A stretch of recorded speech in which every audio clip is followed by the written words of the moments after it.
welcome. We are currently on the campaign trail in Hyderabad. We've been invited to a dawat at the residence of the local member of parliament, Asaduddin Owaisi. It's been a long day. Started early in the morning with the chief minister.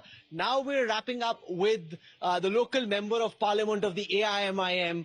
Let's see what Barrister Saab has cooking at his residence. Owaisi Saab, salam alaikum, welcome. Walaikum salam. How are you doing? Welcome sir. कैसा चल रहा है sir आपका campaign? अच्छा चल रहा है sir, आपका खैर मुकद्दम है, आप आए हमारे घर को बहुत। This is for how many people?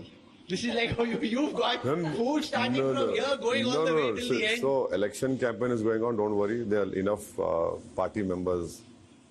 अच्छा, ये सारा खाना देख के जो आपके दोस्त हैं राजदीप वो बोलेंगे अरे यार ओवैसी साहब ने इतनी दावत दी मुझे नहीं बुलाया. Like he's like you got the wrong people on the table.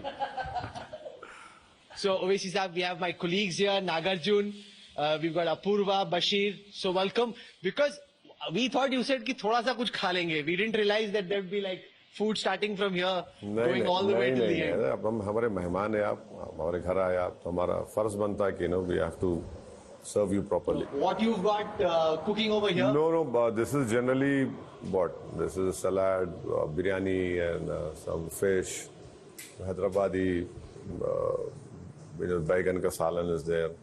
So yeah, that is nothing. So I want to tell everyone who's watching at this time that Owaisi Saab, I don't know, I'm not saying this about politics, but when it comes to food, does a little bit of cheating. He calls people to his house in Delhi, serves them halim himself. If you see his katori, he's eating corn. No. ऐसा तो नहीं करेंगे ना आप sir? You've got some healthy food on your side of the table. No, it's for everyone. Alhamdulillah, it's for everyone. Aaiye. Come. So we'll start with halim, right? Oh, yeah, very nice. Right. This food is such a big bone of contention in this election. Right. We've seen the Prime Minister, Owaisi Saab, say that, opposition leaders, and he mentioned Laluji, Rahul Gandhi, that they poke fun at or they cook a snook at Hindu beliefs by wanting to eat meat and chicken during holy periods like Navratra, and the Prime Minister seems to think that that's a very, very wrong thing. He thinks Hindus are very upset with it. So if I am fasting for 30 days Ramzan, should I tell the people that they should also fast with me? And you should not eat food at all? So I don't know. I think the Prime Minister shouldn't have made that statement, because he's the Prime Minister of everyone. And everyone has to follow their religion, their beliefs, and they should do it. But if the Prime Minister speaks in that language, then what should a Muslim do? Now, should we ask that they close all alcohol shops on Friday? So, I don't know. I disagree with the statement of Prime Minister. And if someone is deliberately doing something to hurt anyone's religious belief, that is also wrong. So, let's come to this election, Owaisi Saab. This election has seen the BJP put up Madhvi Lata to contest against you. And she seems to be drawing a lot of traction on media, on social media. Do you think this will be a tougher election for you than past elections? In my opinion, and whatever I've learned politics from my elders, is that never take any election easy, whether it's a municipal election, Zilla Parishad, Panchayat, an MLA or MLC election, Parliament. You have to take it very seriously. And we have always taken every election seriously. So BJP is the main party. And last 40 years, we have been fighting against BJP, and we've always defeated them in Hyderabad.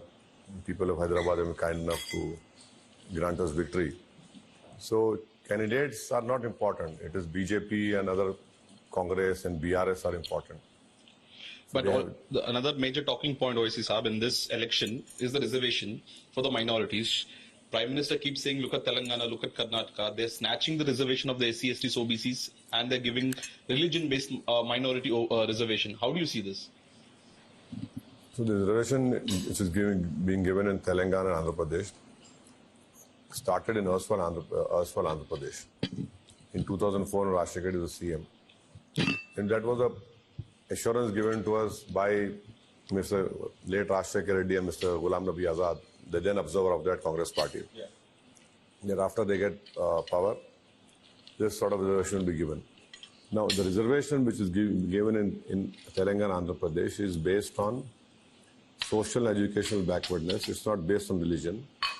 The renowned anthropologist Mr. P.S. Krishnan had created the report wherein he listed the caste among the Muslims which will get reservation, the caste which will not get.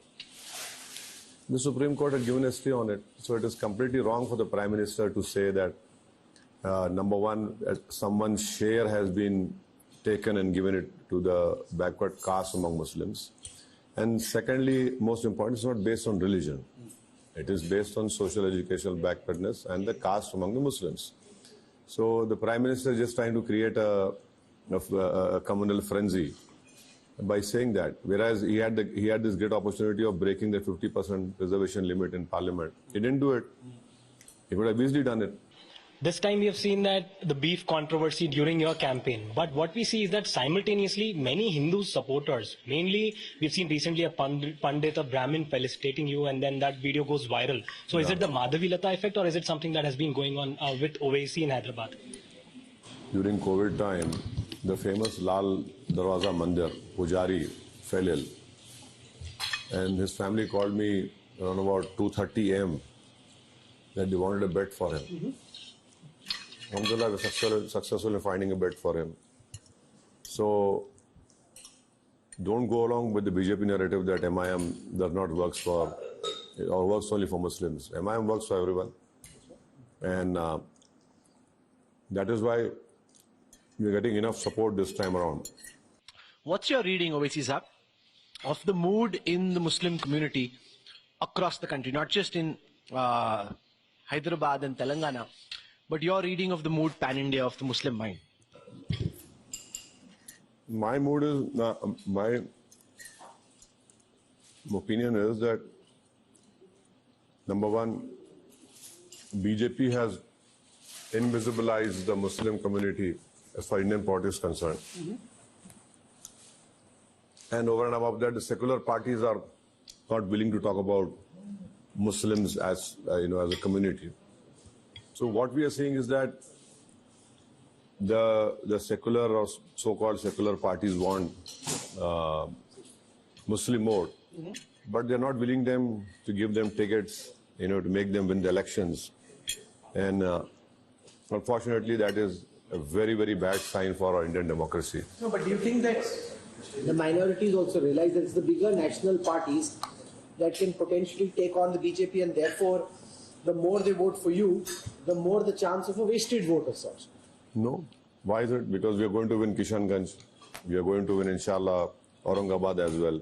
I mean, what message are these parties giving that if you give a Muslim ticket, then he's not going to win? Forget about me. That is very bad. That is, you're sending a very wrong signal to the Indian electorate.